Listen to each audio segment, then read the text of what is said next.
Personne ne te dit ce qu'est la souffrance, ni ce que l'échec est censé faire de toi. Quand tu échoues, tu penses que tout est fini. Hélas, non. Cela me rappelle mes premières périodes à la salle de gym, mes 6 premiers mois pour être plus précis. Quand je partais pour explorer cette nouvelle habitude, j'étais plein d'engouement, plein de motivation et tout naturellement, je partais, j'essayais de m'inspirer de part et d'autre des pratiquants qui étaient dans la salle de gym et tout. Donc, je commençais à faire comme eux. À chaque exercice que je voyais qui m'intéressait, j'essayais aussi de faire pareil. Tout naturellement, j'ai commencé à développer des habitudes, des exercices. J'ai eu aussi à prendre connaissance qu'il y a beaucoup dans la salle de gym qui utilisent des compléments alimentaires, c'est-à-dire des protéines et des créatines pour histoire de soutenir un peu leur alimentation afin de pouvoir mieux progresser dans ce qu'ils font. Donc c'est ainsi que moi aussi j'ai été acheter des protéines, j'ai été acheter de la créatine, tout ce qu'il fallait. C'est ainsi aussi que j'ai commencé à mettre en place une habitude de 3 à 4 fois la semaine, des séances de 2 heures très intenses, parce que qui dit sportif, il va falloir faire des séances instantes, c'est-à-dire prendre les charges lourdes.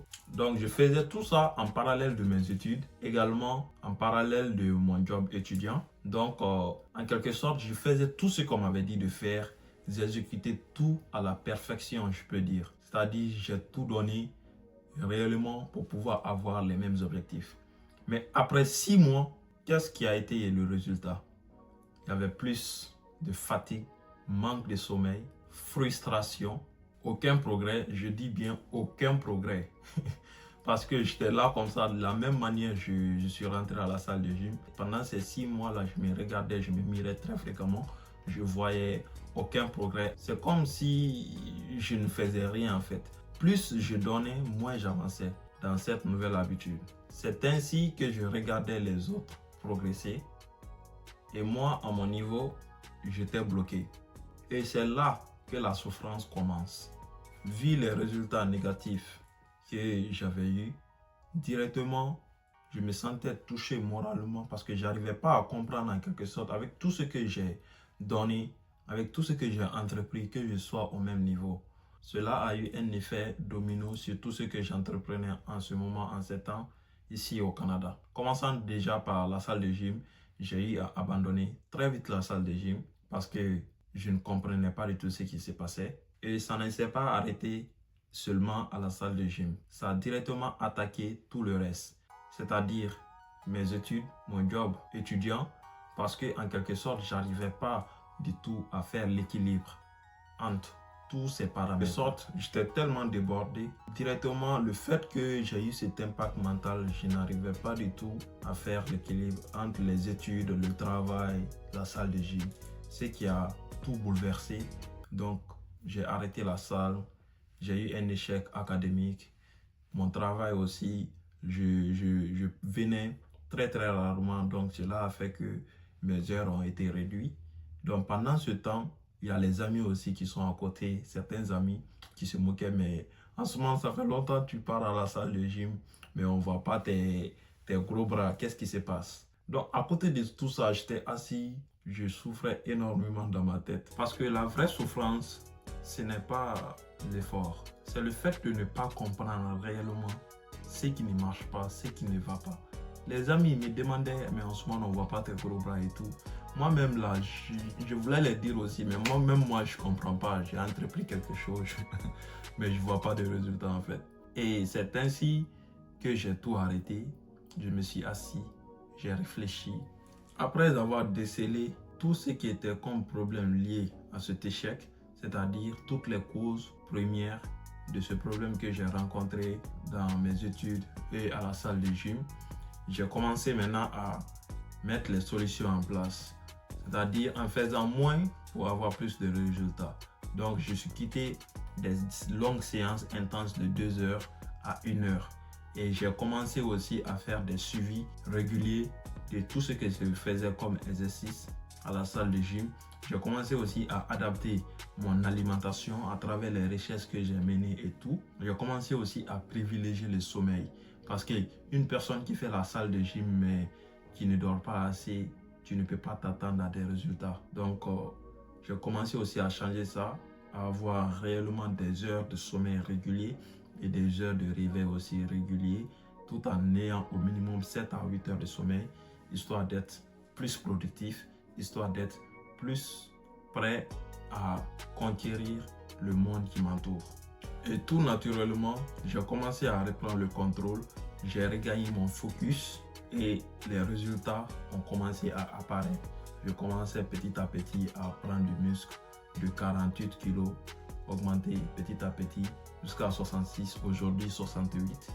Donc, avec les suivis réguliers, je commence à avoir des résultats. Je vois que quelque chose n'allait pas, mais j'ai pu résoudre cela. Et cela m'a rendu encore plus résilient. C'est ainsi aussi, j'ai essayé de me servir de cette solution qui m'a aidé à la salle de gym, de le transférer directement sur mes études, histoire de voir réellement quels seraient les résultats.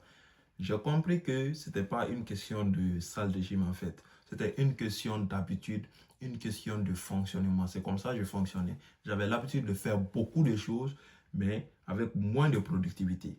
Donc directement, j'ai commencé à me focaliser sur l'essentiel, même dans les cours que je faisais parce que j'ai changé de programme. Je suis resté, j'ai fait ma dernière session dans mon ancien programme de septembre à décembre. Directement, en janvier, j'ai repris un nouvel programme de formation. Et ce programme de formation, je l'ai terminé il y a de cela un mois, je dirais, parce qu'on est en avril, c'était en mars. Donc directement, j'ai repris le contrôle et les exercices qui se donnaient dans la salle, je ne me cassais pas trop la tête. Je me concentrais beaucoup plus sur les tests où il y avait beaucoup de points à gagner. Les exercices, j'accordais moins d'importance, histoire d'être dans le lot des gagnants. Donc cela m'a aidé énormément et au jour d'aujourd'hui, j'essaie d'appliquer ça à toute ma vie et ça marche à chaque fois grâce au fait que j'ai pu apprendre de mes échecs à la salle de gym. À l'issue de tout ce que j'ai connu, j'ai compris une chose: l'échec n'est jamais là pour nous bloquer. Il est plutôt là pour nous corriger, pour corriger la manière dont nous faisons les choses. Ah, la souffrance, c'est un message. Au-delà de la douleur, la souffrance est un message pour nous dire que, en ce moment, qu'est-ce que tu es en train de faire là? Peut-être que tu pourrais faire mieux. Alors arrête de le faire comme tu es en train de le faire. Assis-toi, analyse la situation qui pourrait mieux faire. C'est le message là que la souffrance veut nous faire passer à chaque fois que nous rencontrons des moments de souffrance. Il faut également retenir ceci. Le plus grand souci, ce n'est pas de faire des échecs, mais le plus grave, c'est de bien vouloir les ignorer, comme le disait Youssoufa.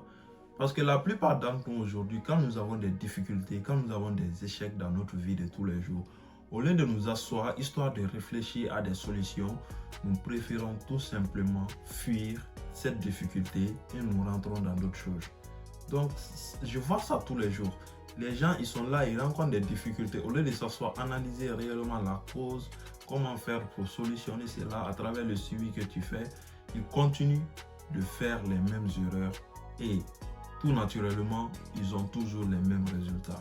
Sur ce, retenez ceci. Si tu ne comprends pas ton échec, tu vas le revivre encore et encore. La souffrance et l'échec ne sont pas contre toi. Ils sont là pour te rendre meilleur. Merci d'avoir suivi cette vidéo. N'oublie jamais, ta différence n'est pas un frein, c'est plutôt ton chemin vers le succès.